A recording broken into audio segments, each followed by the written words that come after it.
pouring one for our comrades not physically here, calling on our ancestors. We welcome Grandma Edna, Ashe, Grammy, Mary Alice Wadley, Ashe, offering you all this pure water. We welcome you into this space. Continue to guide us and give us clarity into this project for the revolution. Ashe. Joy and resistance means to me organizing with my comrades to destroy the settler colonial imperialist nation called the United States of America. La lucha continúa. Forward ever, backwards never. I know it'd be hard to get up out of the bed, cause you don't wanna deal with life no more. It's so full of stress between the paying of bills and putting food in the crib. We're surviving, not thriving due to capitalists. It's the way that it's been, but not the way it'll stay. Cause life before the colonists was truly better days. It's what we fighting for still, with that iron type will. Refusing to lay down and take it, too much self-will. Organize, organize, organize is the key to build up what we need, yo, community. Teamwork makes the dream work, know what I'm saying? Got the squad on my back, coming through, we ain't playing. Instead of defeat, what we need is our team to help us stay grounded, cause for sure we ain't weak. We get our strength from resilience, so bump what they trying to tell us. Reppin' AAPRP, that's how I'm joy and resistance. Wage slave pacing on the pavement, praying for a miracle. These jobs ain't paying, these politicians playing with your life in mind. Putting faith in them the same as sipping cyanide. When all is said and finalized, fuck the USA. Mastermind of genocide, bodies detonate. While the red and blue cannot fabricate debate. Charades televised, goal to indoctrinate or to obfuscate. The truth, what we need to survive, what we need is deprived like the air that we breathe under power plant sky. Smoking on trees, sipping drink to get by. Still no relief, no peace, no pie, no insurance for disease. Out of pocket or you die. There's only one option to survive, one option just to thrive. Revolution to the end of time. Revolution to the end of time. Full ever till victory yours. Revolution to the end of time, full ever till victory yours. Revolution to the end of time, this for us, this for all of y'all. Revolution to the end of time, this for us, this for all of y'all.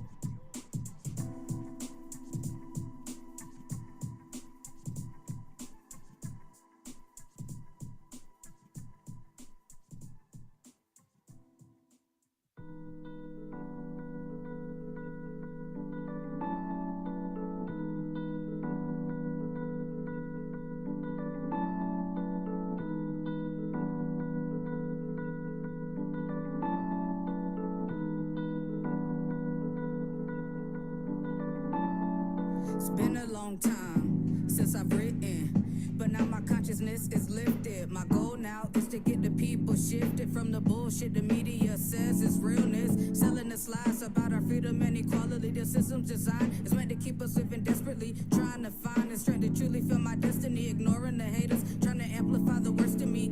It ain't a secret, dog, I'm seeking the ways to help my people, not for helpless with the burden that weighs heavenly upon our shoulders. Y'all, please keep the faith. All power to the people is where my faith lays. There's nothing they can sell me that'll alter the way I choose to lift my people from up out of the grave that makes us feel so worthless, something like a mistake. Fuck them busters, keep it moving straight through my flow state. Enemy of the state to the end of existence. Energy flow state, this is joy and resistance. Feel the hope, feel the pain, get in tune and listen. Feel the hope, feel the pain, get in tune and listen. Enemy of the state to the end of existence. Energy flow state, this is joy and resistance. Feel the hope, feel the pain, get in tune and listen. Feel the hope, feel the pain, get in tune and listen. We gotta make a decision, go and change our conditions from the scraps that are given. More than rap that we spit and survive the lowest position. Country holders in prison but can't conquer the vision. Let's empower the victims against capitalism, bringing rap to the system. You and I must organize, inspire radical wisdom. Got our eyes on our prize, comrades on a mission. Put your hands in the sky, seize the wealth we missing. Put your hands in the sky, seize the wealth we missing. Enemy of the state to the end of existence. Energy flow state, this is joy and resistance. Feel the hope, feel the pain, get in tune and listen.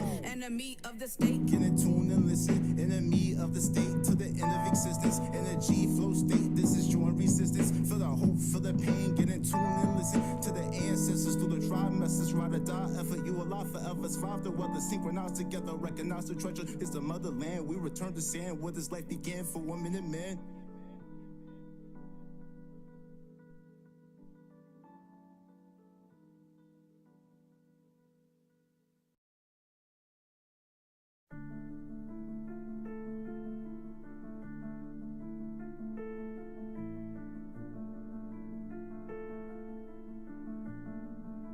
And we again rededicate ourselves not only in the struggle to emancipate other territories in Africa. Our independence is meaningless unless it is linked up with the total liberation of the African continent. African, not American, is how we reppin' shit. With the squad, forward always, taking back our politics, refusing to back down the lies. Spewing from these colonists, we know the truth. Deception works no more, about to run this shit. Freedom from oppression on our land, stop the capping. We coming for y'all's head, centuries long, get the packing.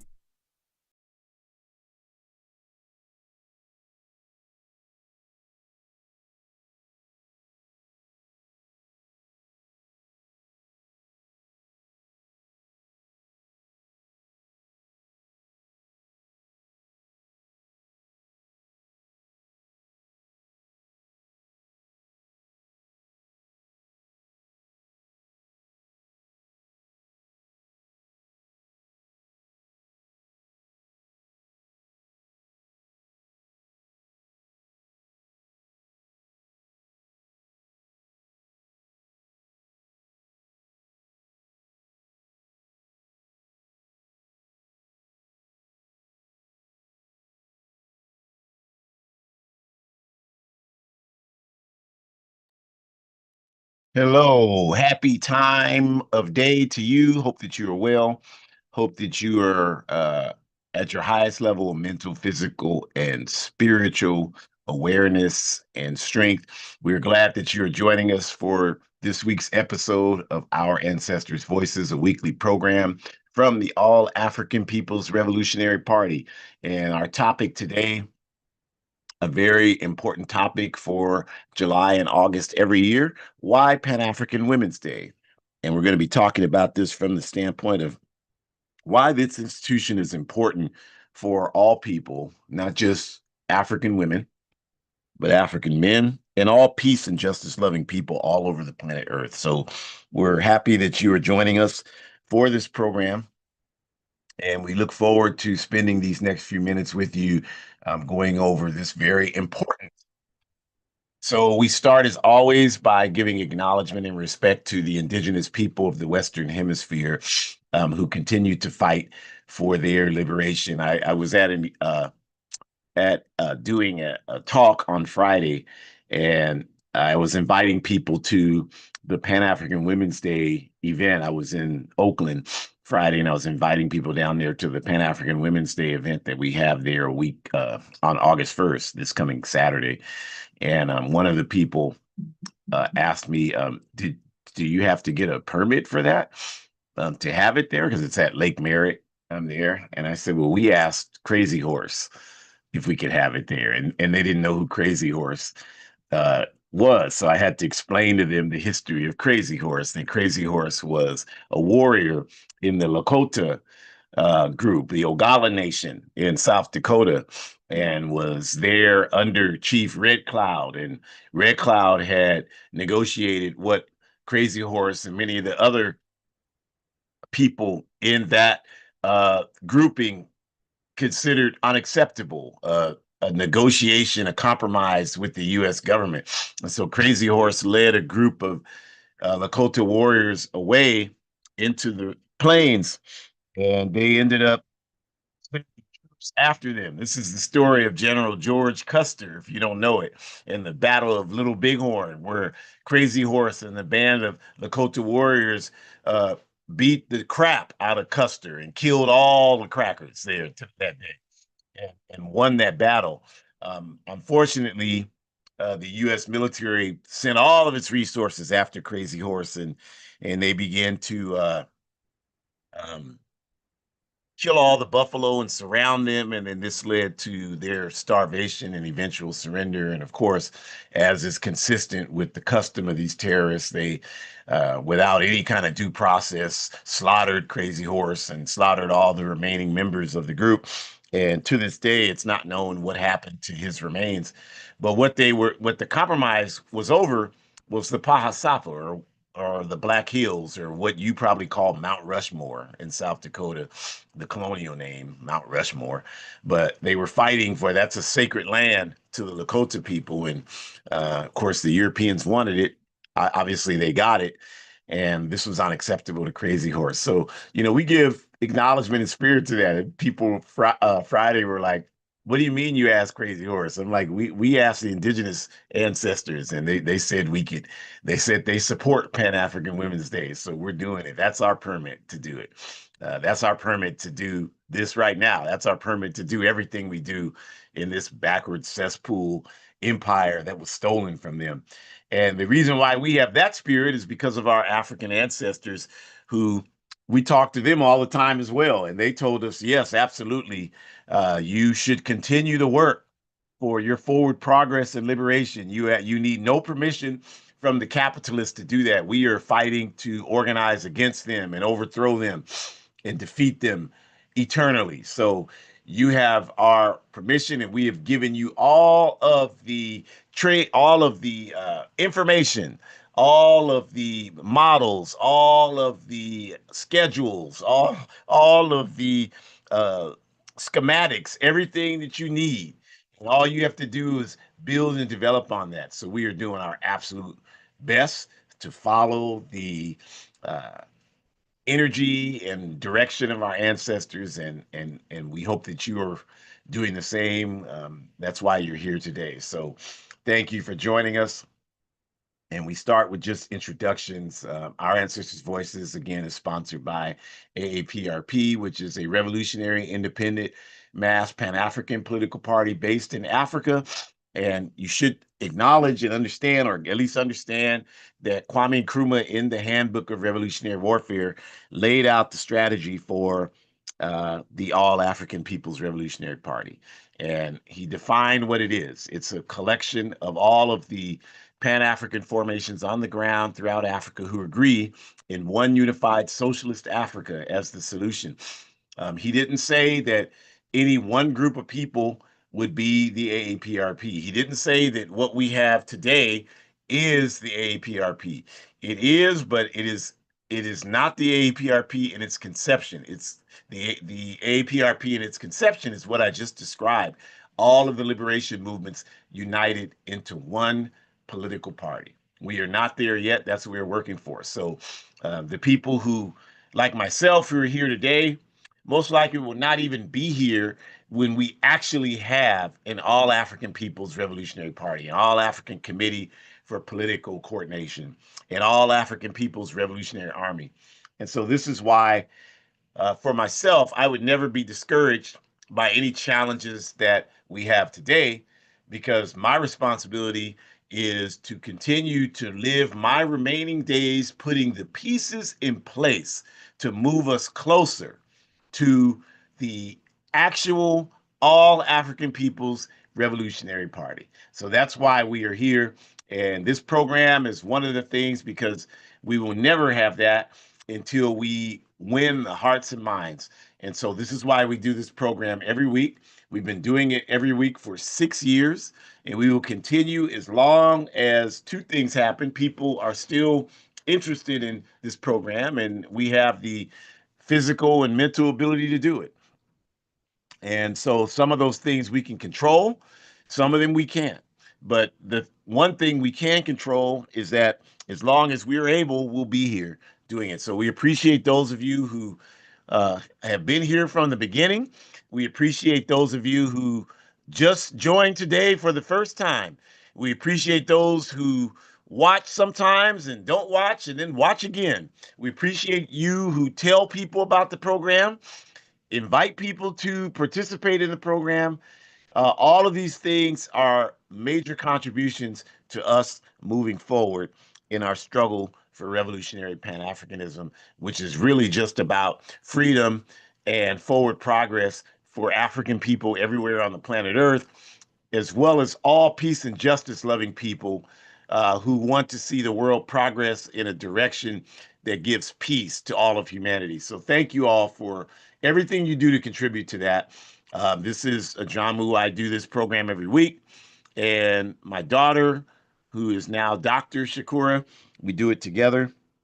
We are both organizers in the APRP. Nothing is easy. Nothing worthwhile is easy.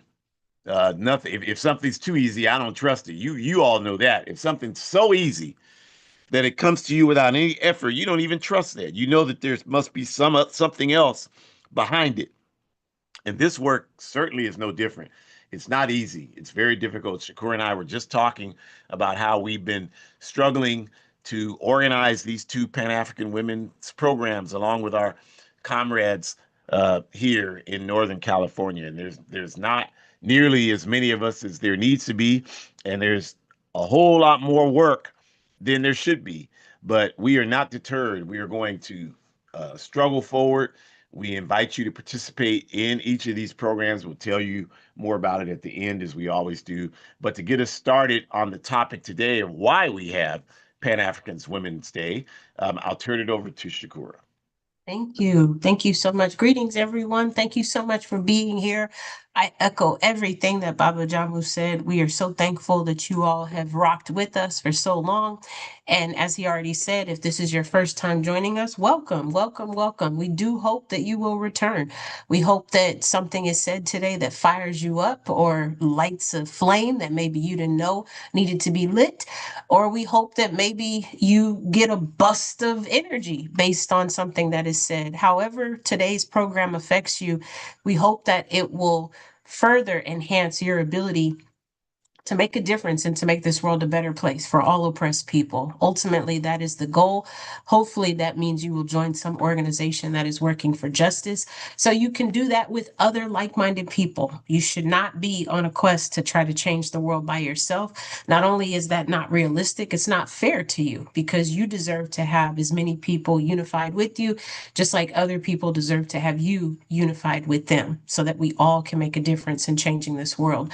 So let's talk about Pan African Women's Day, right? And I just want to say, even though we are promoting two physical events that are taking place in California, in Oakland as well as in Sacramento, again, the Oakland is Saturday, August 1st. The Sacramento event is Saturday, August 8th. Okay, so right back to back, right behind one another.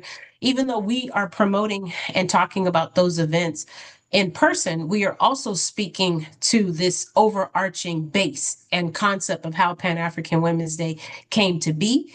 And we want to encourage you to join our YouTube page where you can check out not only the different recordings from past Pan African Women's Day international webinars. Correct me if I'm wrong, Babu Jamu, but I think it's AAPRPCA. The YouTube pages. I can double check that and let you all know. But yeah, definitely double check that on YouTube. And then not to leave out our website, the AAPRP-INTL.com also has some of our past recorded international webinar events as well. So as you all know, Pan African Women's Day is actually one of our institutions that we celebrate with wholeheartedness and with grace and dignity, just like we celebrate African Liberation Day. You hear us talking about Pan African Women's Day because we understand that without not only celebrating it and giving it attention and our utmost energy, it is also a grave part of how this organization functions and how we choose to operate ourselves in a way where we want to recognize the marginalized genders that exist within our organization structure, and also how some of the challenges that they are facing is still contributing to their limitation to be able to fully be present towards achieving our goal ultimately as a people, because they have some other disparities or some other barriers that are blocking them in addition to the main disparities that we're all facing, the main barriers that we're all facing. So just to give some context to this, I'm talking about how Pan-African Women's Day was started in 1962 in Tanzania. Right. And I want us to think about how, the reason that you all might be joining us every week is because you identify as being a person of color, or maybe you identify as being an oppressed person. Maybe you identify as being a non-male. Maybe you identify as being differently abled, right? Maybe you have a practice of spiritual or religion and you feel oppressed because of that. You feel discriminated because of that. Whatever your reason and cause for why you are joining us every week, or why you might start to join us every week, you should think about how you may be experiencing that one particular thing, but there are unifications that cause people to come together so that they can build bigger groups to be able to fight against multiple things, right? So I would give the example of African women and marginalized African people, right? Okay, so any African person will be fighting against white supremacy. They will be fighting against the colonization of their people. They will be fighting against the constant microaggressions, the racism that they experience on a day-to-day basis. Day-to-day basis. Anybody who's on this call, I doubt would disagree with that statement, right? What we need to think a little bit more deeply about, though, and this is what Stephanie Erding writes about in the Fighting to Colonialism books, is we also need to understand that for marginalized genders that are African and for African women, not only are they fighting white supremacy, colonialism, racism, as well as microaggressions, but they're also fighting, right? They're also fighting misogyny. And sometimes they're fighting it within the African community. Let's call it out. Let's call it out. When I'm walking down the sidewalk and men come up to me and say, you should smile, that's not okay, you all. And that's a great example of misogyny, okay? Because I think in these people's minds, my purpose and objective is to pleasure them and bring them joy. And I guess they enjoy seeing people like me smile. But we have to ask ourselves, who are we in a position to tell other people how to behave, first of all? A. B, maybe something bad has happened and I don't feel like smiling. And because I'm not your property, I don't have to do what you're saying to do. So we need to kind of think through that. Like, how are we perpetuating misogyny? We need to think about that, right? And I would say misogyny is definitely part of the problem. That's why Pan-African Women's Day needed to be created, okay? We should also think about how marginalized African genders and African women are also fighting patriarchy, right? Which is not the same thing as misogyny, right? And we just had a seminar just last weekend talking about patriarchy, right? Again, it's a system that unfairly disadvantages one group of people, meaning the people who are dominant and hold the power. In this case, it would be male identifying, cis male identifying people. And in another case, it would be unfairly disadvantaging the group of people who are not seen to be dominant. So they are not seen to hold power. They are not seen to be respected or valued or promoted with respect or tolerated with respect. In fact, they are dehumanized because of the fact that society perceives them to not have power. Society perceives them to not be important. So why should we listen to someone who is not deemed and perceived to be important, right? Those are the concepts, right? So misogyny, patriarchy, sexism, these are all different things. They're all connected, but they're all very different. They're all very different. So we need to think about that. So how is a person going to be able to organize themselves and organize their people against white supremacy, colonialism, racism, microaggressions, if they're already fighting patriarchy, misogyny, as well as sexism, in addition to the four that I just named? That's 7 things. And then if they're differently able, that's 8 things. If they have a religion that is not appropriate, that's another thing. Like, you understand what I'm saying to you all right now? Like, these are the things we have to really think through, you all. How are we going to expect our comrades to fight with us when we are perpetuating the oppressions that they are very much trying to eradicate? How are we going to expect that of them? Is that fair of us to expect that of them? Why should they join our fight when we are oppressing them? Why? You need to think about that. You need to seriously think about that. And if you're not sure of where you fall on the line, that's part of the problem, because that means that you could very well be perpetuating and promoting the problem that you think you're being an ally for. That makes you just as dangerous as the cis European man, as far as I'm concerned. If you don't even know what side of the fence you fall on, you should at least know where you fall. Are you with us or are you against us? It's very simple.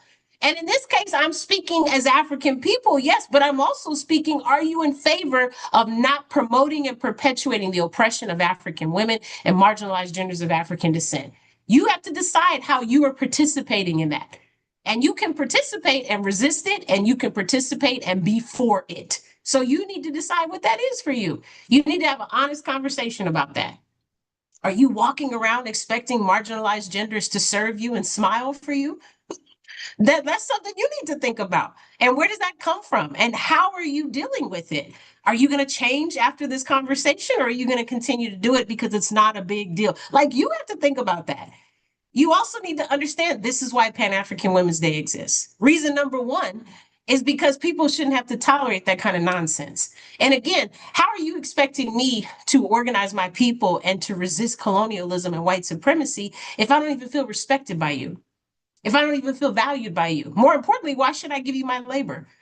Maybe I am really good at organizing people. Maybe people actually will listen to me, which is usually the case when you are a marginalized person or a woman. You do have power in that regard because people follow you because they know that you hold a lot of social capital based on all the labor that you do and all the work that you do. So it would actually be a disadvantage to the African masses if they did not get on board with addressing the other oppressions that marginalized and African women face because they need us. They need us. You need us. That's the bottom line. If we all decided that we just didn't want to help fight anymore, that would really be a disadvantage.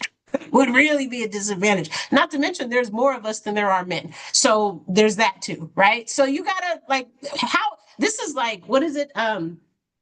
Self-preservation. Like you got to think this through, you all. You got to think this through. And again, I said this last weekend. I'll say it again. If you are a woman or a non-male and you don't see a problem with misogyny, you don't see a problem with patriarchy, you don't see a problem with sexism, you are a part of the problem. And we will be fighting you, ideologically at least, maybe even physically. It depends. You are a part of the problem. If you are going to get in our way to protect those systems and to make sure those systemic oppressions continue what they are, we will definitely have to take you down. Because I don't want to live in a world where those systemic oppressions exist. I don't want to live in a world where any of them exist. But I certainly don't want to live in a world where I have fought to organize my people and I'm still being devalued and disrespected. That is not okay. That's just not okay. It's not okay at all. So we have to kind of take responsibility for that. And Pan African Women's Day provides African women with the opportunity to talk about those issues that they are more likely to be targeted by, that they are more likely to have a disparity for because of the positions that they are in. I'm talking about their privilege. I'm talking about their value that is perceived and not perceived. I'm talking about their self-esteem. I'm talking about their collective efficacy. I'm talking about their ability to feel like they have power when they live in a world where the world does not feel like they have power. I'm talking about their ability to unify and to revolutionize themselves. You know, more and more, if you're doing research, you're learning that there are policies that are being put in place around the world, whether it's in Cuba, right? Whether it's in different parts of Africa, where people are starting to understand there is a purpose of giving agency to non-male people and to women so that they can decide if they want to maintain being in relationships. And in the case that they decide they don't want to be, there are more and more divorce parties that are happening. I would argue that's another form of patriarchy and another form of misogyny. If you want someone to stay in a relationship that they are clearly unhappy in and they are clearly not comfortable staying in, and because they don't have power to make decisions to divorce, you are deciding for them, just like you're deciding what to do with their bodies, just like you're giving them the permission to not terminate a pregnancy or to terminate one. These are all examples of oppression, you all. And for men, I think it's harder for you all to really understand these things because you don't have to give birth and you don't have to think about giving birth. So the lack of agency when you're not able to do something, it's hard for you to wrap your brain around that. And I guess I could understand that, but I guess the only example I could give would be if you needed to go to the bathroom really, really badly and your bladder was at capacity, very, very full, and you could not release your bladder because everywhere you went, they said that we don't let people use public restrooms. There are no public restrooms. And in your domicile where you live, there is no bathroom, there is no toilet, there is no drain, there is no way for you to release your bladder. So you're just always walking around with a heavy bladder, which means you can't even intake more water because you're very discomfortable and you're unable to do the things you need to do.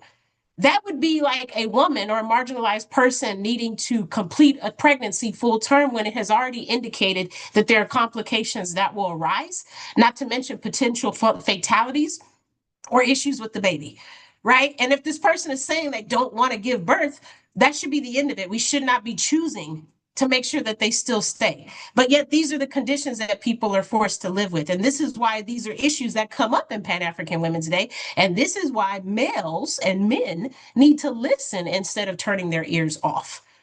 Just because it doesn't apply to you because you can't do it doesn't mean you're not a part of the problem, and it does not mean that you can't be a part of the solution.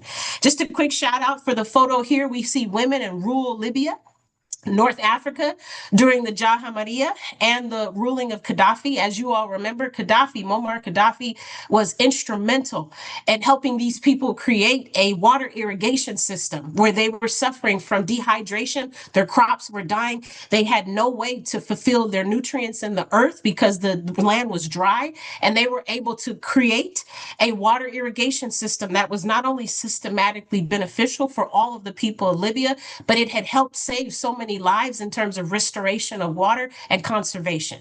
And Obama shot it down and killed thousands of people because he knew that Gaddafi wanted to promote a United States of Africa. So again, like when we think about the chaos of Libya today, we need to understand that when Gaddafi was helping, that's when the world and the country was actually thriving. And if you're not careful, you won't be told that story, so you'll miss that critical piece of information. Next slide, please.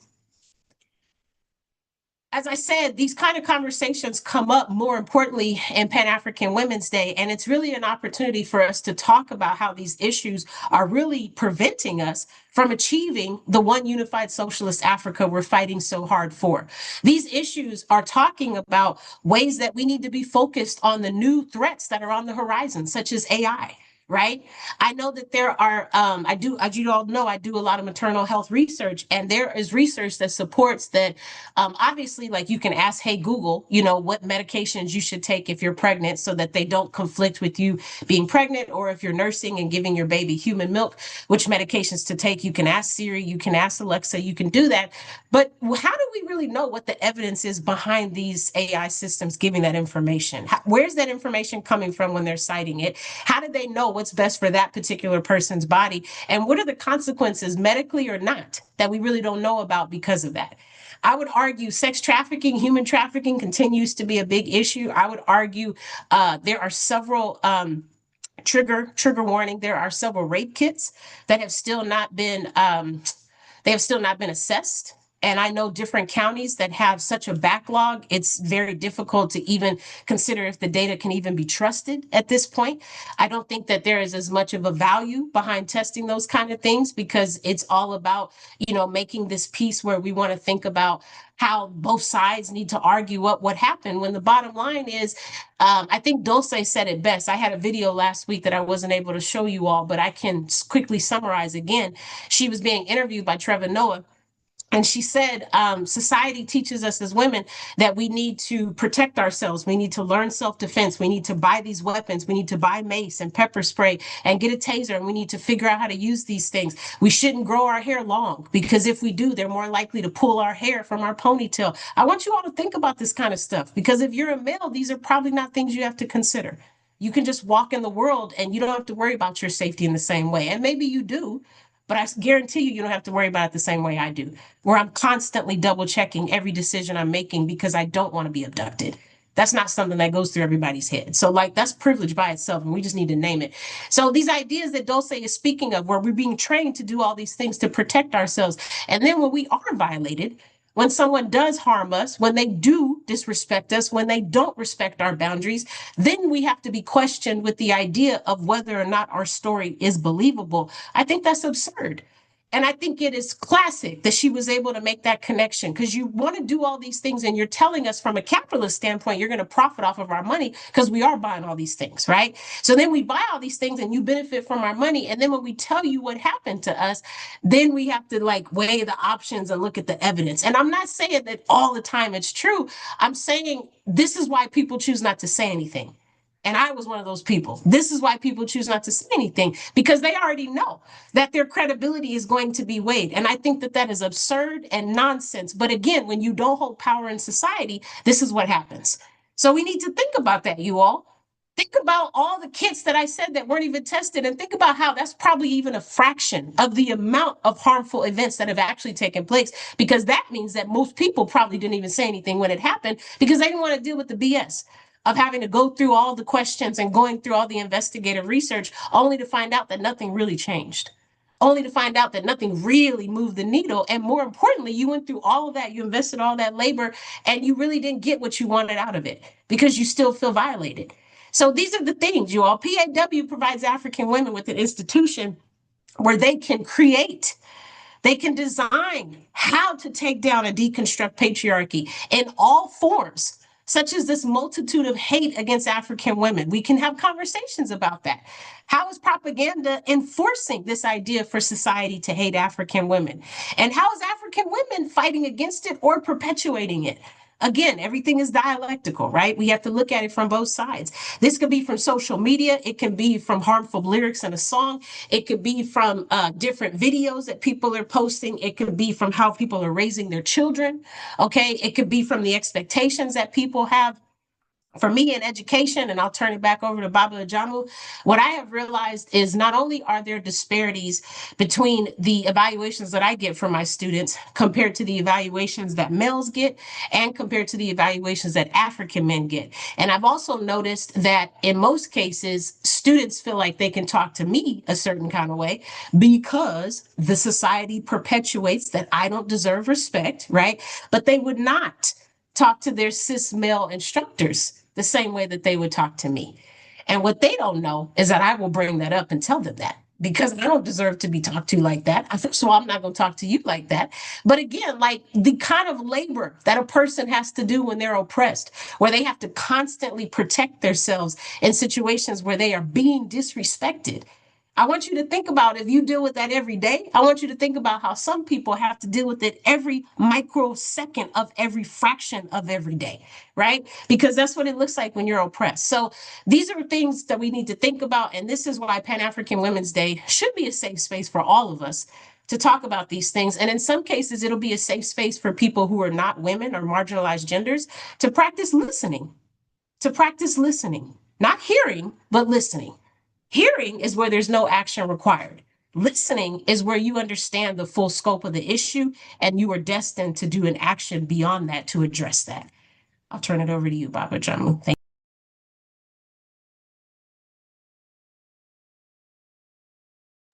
Ashe, Obrigada, Asante Sana, Midasi, thank you very much. Just a couple of quick, just for accuracy.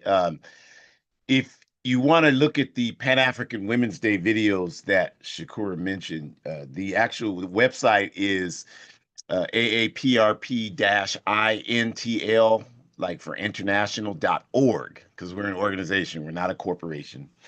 So that's important because if you type in com, you won't come up with anything, or what you do come up with is probably something very different than what we're talking about. And then the other part of that is, yeah, we definitely, without question, want to promote these events. And we also, I wasn't able to get the flyer on, but we have another one on August 8th in Los Angeles. So we'll talk about that one as well when we get to the end. But reason three for why Pan African Women's Day is so important, right? Is that Pan African Women's Day is the perfect institution to attack and break up all of these attacks, all of these efforts, rather, to turn African women against one another. There are tons of this on social media, and I can't prove it today, but I'm sure within 10 years, you will have all the ample evidence you need to indicate that a lot of these social media campaigns are being coordinated by terrorist entities like the Federal Bureau of Investigation and all of these terrorists and scumbags. And the reason why they would do something like that, because I know some of us would hear that and say, well, why would they do that? Well, they've been doing it for the last 100 years. I mean, there's a long track record of the FBI, for example, the Central Intelligence Agency, Mossad from Israel, M16 from Britain, the French Secret Service, all of these terrorist, imperialist intelligence agencies. There's ample track record of them engaging in nonstop activities to turn African people against one another. Because even though we are so confused about this, so confused. And the reason why we're confused is largely because of their efforts against us. They understand clearly that our unity is their demise. And so they make every effort to turn Africans in the US against Africans in the Caribbean, turn Africans in the Caribbean against Africans in the US, turn Africans in Africa against Africans in the US. There's so much about that on social media, advancing those backward concepts. Turn African men against African women. I just saw a video before this program started, and it's this dude that looks like he couldn't read a book if you put a pistol to his temple on the camera talking about the reason why black men, and I'm just talking like this because this is how the clown sounded. The reason why black men are turning to white women and non-black women is because those women, that's what he said, those women show respect for us. They show respect for us. And when I watched that, I thought, where the hell can you go to see even the slightest shred of evidence to back that statement up? That doesn't exist. I mean, there's no anybody that's been in serious relationships, you know that no matter what your ethnicity, no matter what it is that is, no matter if you're in a cis heterosexual relationship, in a queer relationship, whatever the case may be, the relationship is going to be a struggle. There are no relationships between any two or more people that are based on this grandiose notion of paradise every day of your life. That's anybody that believes that. I can show you where you can get tickets to Disneyland since you live your life based on fantasy. We were just at Disneyland last month. It's a lot of fun. You should go there to fulfill your since you refuse to live in reality. You can live in fantasy. So that's just not real. But this is the reality that we're faced with all these campaigns. We are not African, these so called foundational Black Americans. Like anybody that would choose an acronym for themselves, FBA, that sounds so close to FBI, you know they're not thinking about what's in the best interest. They don't have a collective vision for what's in the best interest of anybody that would claim something like that. Oh, I'm FBA. It sounds like you saying you're FBI. Anybody that would say that clearly is not thinking about the vision of what's in the best interest of our people. So these are the challenges that we have, right?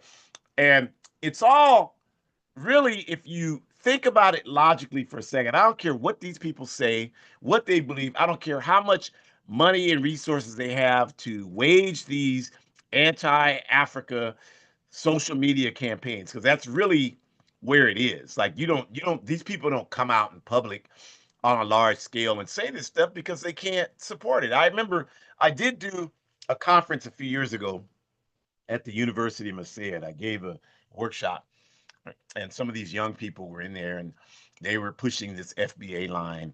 And the one young man said, well, Ivan Van Sertima was, of course, a scholar, wrote the book, they came before Columbus, and he was saying Ivan Van Sertima was illustrating truth that we've always been in America.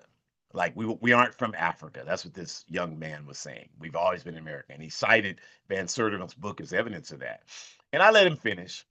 And there were like 200 people in the room. And I said, well, fortunately, because, in this day and age where we have so much nonsense and your truth is your truth, and we don't really understand the accurate concept of objective truth. Fortunately, I'm old enough so that when I was a student like you, that's what I told him, we actually brought Dr. Van Sertima, when he was living then, to California State University, Sacramento, where I was a student. We brought him there. Our Pan African Student Union, we brought him there. We had dinner with him. We spent time with him. We had a conversation with him.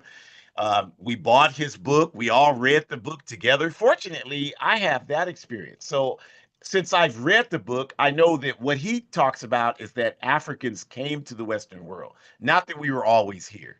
His book is clearly stating that we're Africans people and we come from Africa. No question about that. And when we talked to him, he reiterated that.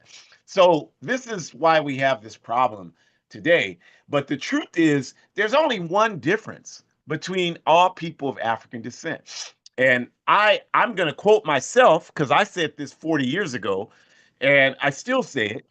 I thought of it 40 years ago, and I was proud of myself. But it's actually was a good statement. And the statement is: if you're African born in the Caribbean, if you live in Europe, if you're African in Africa, if you're African in Canada, if you live in South America, if you're in the U.S., the only difference between us is your great grandmother ran left and mine ran right. That is the only difference. If my great grandmother would have ran left, the Spanish probably would have got her, and I would probably be from the Dominican Republic or Puerto Rico or one of those countries. If she would have ran straighter and veered left, the Portuguese would have probably got her, and then I would probably be speaking Portuguese in Brazil. If she would have backed up and ran the other way, maybe I'd still be at home in Africa speaking Wolof or Fulani. But she ran right. So the British got her, the US got her, and I'm sitting my black ass here speaking English, a slave in the Western Hemisphere. That is the only difference between all of us. And none of you goddamn idiots can say anything to refute that. That's a fact. That's a fact. You can't say anything to refute that. All you can do is make up these wild, conjure up these wild stories, these wild fantasies. That's all you can do, but you cannot refute all of the historical evidence supports what I just said.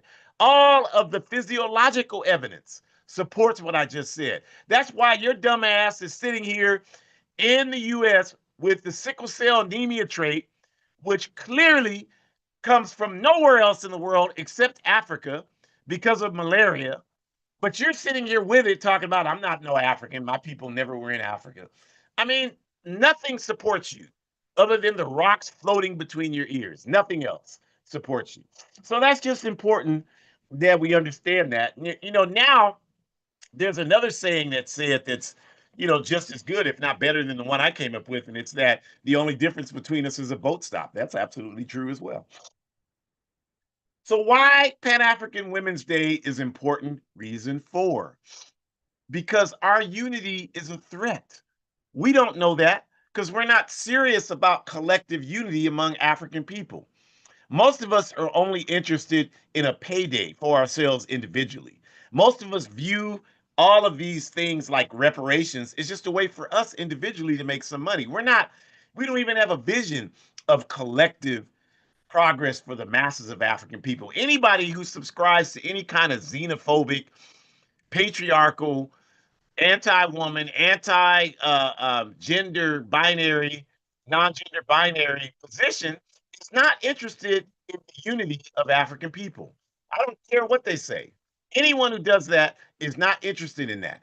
Someone like Umar Johnson, for example, who is pro-capitalist, never never says anything, has said many anti-communist things, so pro-capitalist, talks about businesses, that's pro-capitalism, patriarchal to the core, homophobic to the core. You are not going to unite large segments of our people. So there's no way he can call himself a pan-Africanist because pan means what? You all, it means all. It means all. So he is not a pan-Africanist. What he is, what he should call himself is, well, I'm a capitalist, patriarchal, homophobic African. That's what I am. And get some acronyms to fit that. What would that be? It would be C for capitalist, P, CPH, CPHA. I'm a CPHA. I'm a capitalist, patriarchal, homophobic African. That's what he is, not a Pan-African. Pan-Africanist. It's not that. So Pan-African Women's Day is an institution that reminds us of these contradictions. It permits us to place the focus where it belongs, Africa. That's where it belongs. Because I'm smart enough to know that my problems and our problems as African people did not start in Sacramento, California, did not start in California, did not start in the United Snakes of America.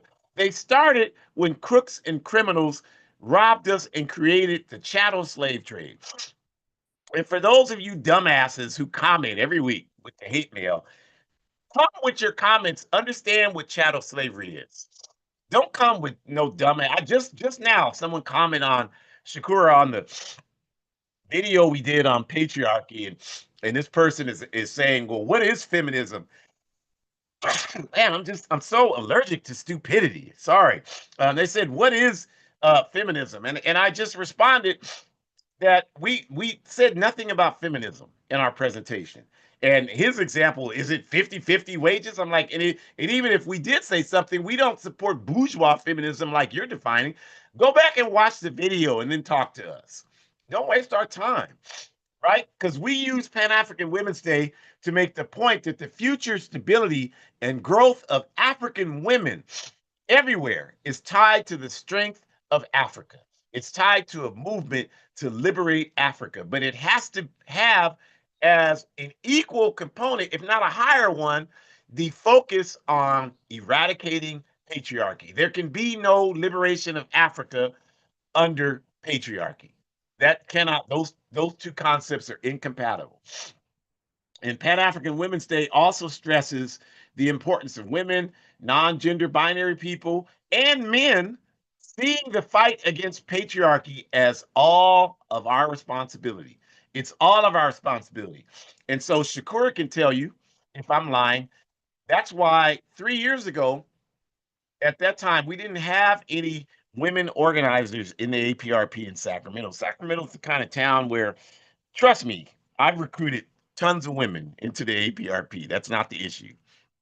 And if you took that from what I just said, you just don't know what you're talking about. The problem is that no one stays here. Okay, they don't stay here, and there are a lot of reasons for that. But people go to other places. This is not a place where people stay. I've left and come back and came back. So because of that, at that time we didn't have any, but I took it as a responsibility to organize Pan African Women's Day and did it 3 years ago, did it last year, and we're doing it here again this year. And so that's a beautiful thing. And a lot of that work is helping us, attract women organizers, and we'll do our work like we always have done. The keynote speaker that is speaking at the Pan African Women's Day program here in 2 weeks was orientated here in Sacramento. She lives at home in Africa now, but we've always done that work, and we'll continue to do that work. So, why Pan African Women's Day? Reason 5.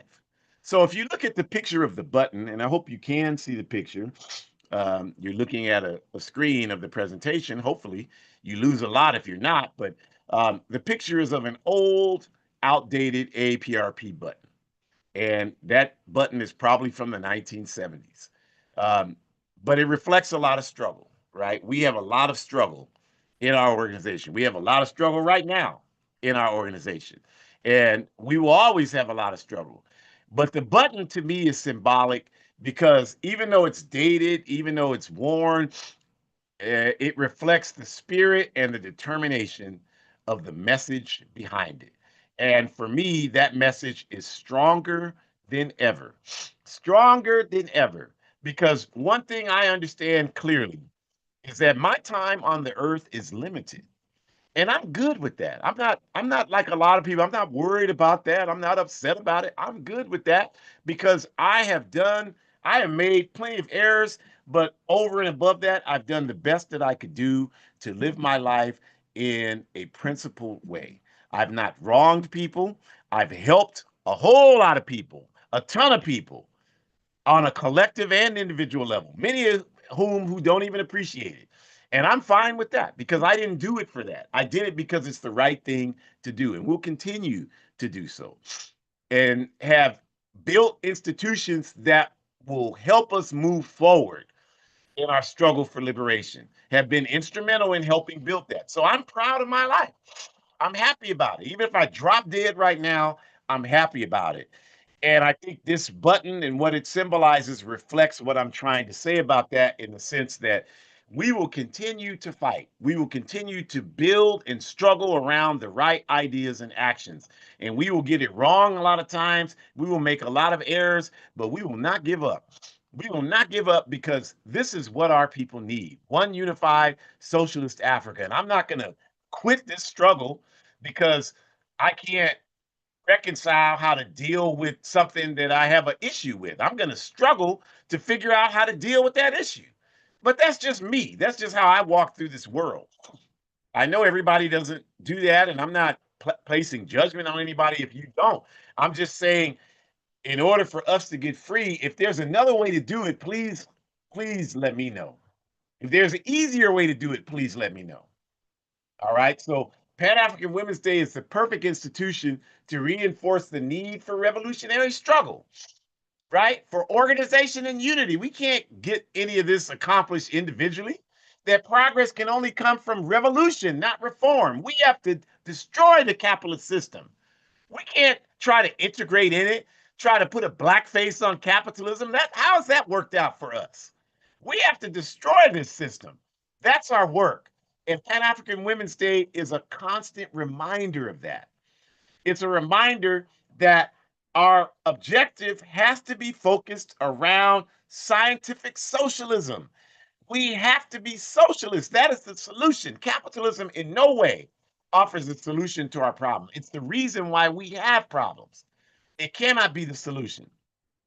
And for all the oppressed sectors, organization and unity, these are really the only tools that you have as an oppressed person.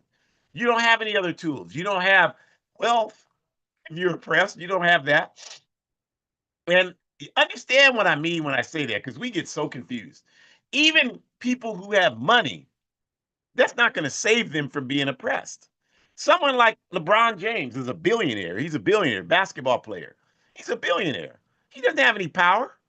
He has no power whatsoever. In fact, mostly what he has is his family, his money, and tons of racist hatred in this society. That's what he has. He can buy a house and get away from it.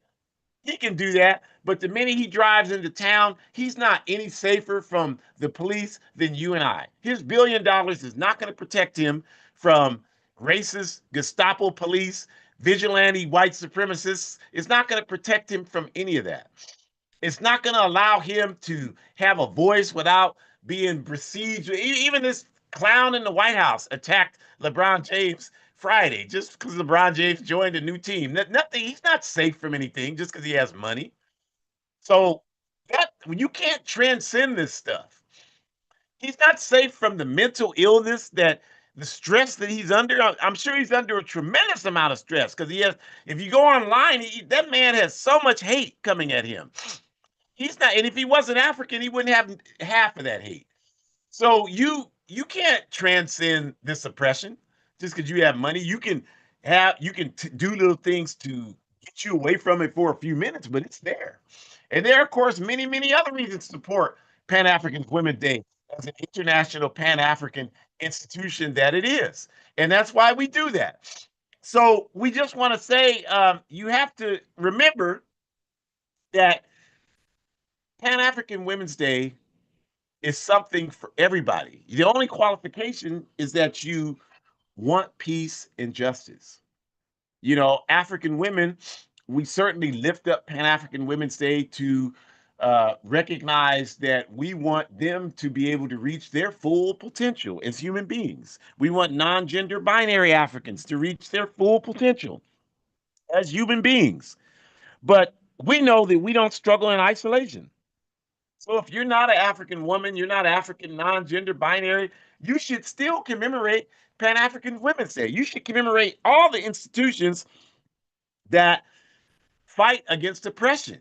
You can be a white man. You should commemorate Pan African Women's Day. If you can't come to a program, you should tell people about it. You should tell people where programs are happening. You should try to organize a watch party for the online versions. You should do whatever you can. You can organize a watch party for this program and replay the tape for people. All white people. Why can't you do that? You can do that. We do it all the time. We do all types of programs that have nothing to do with African people because we know that we don't struggle in a vacuum. If the Palestinians win and they're fighting the Zionist state of Israel, which causes havoc for African people all over Africa, causes havoc for the African liberation movement, even in this country. The Zionist movement has caused havoc. The Zionist movement opposed and sabotaged Malcolm X, opposed and sabotaged Elijah Muhammad, opposed and sabotaged Louis Farrakhan, opposed and sabotaged Kwame Ture in the APRP, produces reports still, just to this day. They just produced one. I showed you that on here a couple of months ago, calling for people really you watch the video, it's on YouTube. It's called March Towards Violence. And they identify the APRP, the Zionists produced that video. And they're basically calling for people to commit acts of violence against us. So Zionism is our enemy. And if the Palestinians defeat Zionism, only a complete freaking fool would not see how that benefits us fighting for a free and united Africa. Only a fool wouldn't see that. Only a fool. Well, the Palestinians don't even like us. I don't like you, but I'll organize for you because I know unity is the solution. I can't stand your dumb ass, but I'm gonna organize and fight for you to the death because that's how we get free. Even though I can't stand you, the minute we're free, I'm not gonna want to have anything to do with you. But that's not the point. The point is that's how we move forward. If the indigenous people win, well, they don't support us. That's God, that's not the point. If they defeat, the only way they can win anything is against the US capitalist system, the Western Hemisphere capitalist system. These are our enemies in Africa for Pan Africanism. So I'm smart enough to recognize supporting their struggle supports my struggle. For those of you that would say, well, if you're giving them support, that's work that should go towards our people. People say that to me, and I do 10 times as much work for the African community as they do. I'm like, how am I missing anything? What am I missing for our people? I do way more than you. Just right now, we had an event. We do this event every Sunday. You know this. We had an event 2 weeks ago, right, Shakura, in Oakland. We're having an event this Saturday in Oakland. We have an event the following Saturday here in Sacramento, both for Pan African Women's Day. I have the self-defense classes I teach every Thursday night here in Sacramento. I'm training the activists who are doing the anti-ICE encampment in front of the ICE building here in Sacramento. I'm training them in self-defense on Tuesdays. We're getting ready to do patrols in the African community. We're doing all this work, and you telling me I'm missing, and you ain't did nothing. Shut the hell up. Shut the hell up. The pollution you're creating is making all of us sick. Shut up and start supporting real work and start doing something. And if you're not going to do that, then just dig a hole in the ground and jump in it and stay there forever because you're getting in our way and we don't have time or energy for nonsense, you all. We just don't. So we thank you for joining us. We want to tell you about a number of things coming up. We have next Sunday, same time, same place. We're going to be talking about revolutionary ideology. And our revolutionary ideology comes from our African culture. Like we study and respect Karl Marx and Vladimir Lenin and Frederick Engels and Leon Trotsky and Mao Zedong and Wen Al-Thak, Ho Chi Minh, and all of these folks. We respect them and we study them. But we know, as Amilcar Cabral told us, that ideology comes from culture. So our ideology, our revolutionary Pan-Africanist ideology comes from our African culture. And so we're going to talk to you about that next week. Our ideology, Nkrumahism, Touréism, Cabralism, takes its tenets from ideas articulated by Kwame Nkrumah, Sekou and Amilcar Cabral. So we're going to talk about that next week because somebody Friday called me a Marxist-Leninist. I'm like, I'm not a Marxist-Leninist. And there are differences between Marxist-Leninism and Nkrumahism, Touréism, and Cabralism. So we're going to talk about that. So join us. All of them are revolutionary ideologies. All of them are positive, but they do have differences. So the red and white QR code, the top left, you scan that. You can get information on this program. You can go to the Forward Ever shop, and the Forward Ever shop you can buy clothes that support the African Revolution, our African revolutionary work. So please do that. You can go to Hood Communist, the Revolutionary Pan-Africanist blog. So do that, please. Again, as we've mentioned multiple times, we have Pan-African Women's Day events coming up August 1st at the Pillars. For those of you in the Oakland Bay Area, at the Pillars at Lake Merritt, we'll be convening at 3 o'clock. Look for the red, black, and green flag. We will have a wonderful event there. We'll have food for you. We will have a presentation on Pan-African Women's Day virtually from comrade sister Dr. Hannah Lucy, who is located in Azania, South Africa. So you won't want to miss that if you're in the Oakland Bay Area. And here in Sacramento, the following Saturday, August 8th, same time, 3 to 5 p.m. in McClatchy Park, 33rd Street in Oak Park here in Sacramento, next to the exercise equipment. Again, look for the red, black, and green flag. We will have another outstanding program. We will have an in-person keynote speaker, Dr. Mjiba Friwa, who is a professor of Africana Studies at the University of Legon in Ghana, in West Africa. So she's here visiting. She will be the keynote speaker at Pan African Women's Day here in Sacramento. And we will also have a wonderful performance by Straight Out Scribes. Those of you here in this area know that they are a wonderful mother-daughter team who delivers positive messages on our existence as African people. So you won't want to miss it. We'll also have food there. Again, I don't have the flyer. Apologize for that. But there's also event for those of you in the Southern California area on Saturday, August 8th. We will have Pan African Women's Day in Sacramento and Los Angeles at the Christ Church in South Los Angeles, 3 to 5 p.m. So you can go to the AAPRP site and see that. And if you can't find it there, reach out to us and we can give you information. If you're going to be in LA, support Pan African Women's Day. Join the AAPRP, AAPRP-intl.org. And then the black and white QR code, again, is our work in Burkina Faso to bring liberatory books there. Become a monthly sponsor. If you're in Northern California, you should attend our self-defense, community self-defense class on every Thursday, 2775 Cottage Way, like cottage cheese, Cottage Way, Unit 15, 2775 Cottage Way, Unit 15. We start at 6 p.m. You don't have to register. You don't have to have any previous skill. You can come. You can learn the correct art of throwing punches. You can learn the correct art of executing kicks. You can learn the correct art of sparring, of escape moves when you're grabbed from behind or in front. We go over many other things that are crucial to helping us stay safe. They are coming after us. And if you don't have a plan to defend yourself, then you're delusional. So come get organized. It doesn't cost you any money. All it costs you is a little time and dedication. So come on out. 2775 Cottage Way, Unit 15, Sacramento, 6 p.m. on Thursdays. And then lastly, my book, A Guide for Organizing Defense Against White Supremacist, Patriarchal, and Fascist Violence, A Guide for Organizing Defense Against White Supremacist, Patriarchal, and Fascist Violence. People think it's a great book.